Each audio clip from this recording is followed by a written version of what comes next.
Bro, gay ke straight? Straight. Straight. So kau rasa kalau orang lain tengok kau rasa kau gay ke straight? InsyaAllah straight lah. Straight lah. Berdasarkan fashion macam ni lah. Sekarang ni kau gay ke straight? Straight lah. Straight lah. Straight. Memang straight eh? Straight. Okay, just nak tanya kat kau. Kalau kau tengok gambar budak ni, kau rasa dia gay ke straight? Gay siang. Gay? Asal? Gay. Muka gay. Muka gay. Muka dia gay lah? Ha. Kalau aku nak tanya kat orang lain, pasal kau rasa orang lain akan cakap kau gay ke straight? Straight lah. Straight lah. Straight. Just nak tanya. Dua, sekali. Just nak tanya, korang gay ke straight? Straight. Straight. So kalau I tunjuk satu gambar ni, korang rasa dia ni gay ke straight? Dia straight. Dia straight. Kenapa dia straight?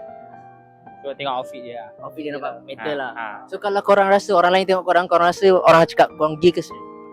Kalau outfit kita orang sekarang, I think dia Gay? Ah. Korang yakin korang memang admit sendiri gay lah? Ya. Sebab hari ni malas lah. Oh, Outfit malas, okay, dia rasa macam, faham. So memang rela orang kata gay lah. Nak interview sekejap aja. Bro, gay ke straight? Straight. Straight, serius eh? Serius. So ada girlfriend? Okay. Kau brother dua orang ni, kau rasa dia gay ke straight? Gay. Kenapa?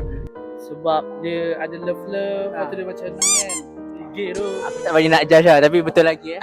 So kalau kau rasa orang lain tengok kau rasa orang cakap kau gay ke straight? Straight. Straight, serius eh? Serius. Tanya abang gay ke straight? Soalan simple je. Straight. Straight, totally straight. Yes. Serius. Yes. 100%. 100%. Kau rasa dia gay ke straight? Gay. Gay. Asal kau rasa dia gay? Sebab baju dia Kali pelangi lah? Kali-kali gay lah? yeah. Faham. And dia punya pose tu Oh, sebab dia ada buat love tu lah. yeah. Okay. So kalau orang lain tengok kau rasa orang cakap kau gay ke straight? Straight. Serius? Straight. Mantap. Penat lah tawaf tamarin ni, dah 2-3 kali aku tawaf. Memang tak jumpa lelaki-lelaki sejati hari ni, tak ramai. InsyaAllah kita akan cari lagi next time. Tunggu part 2. Let's go.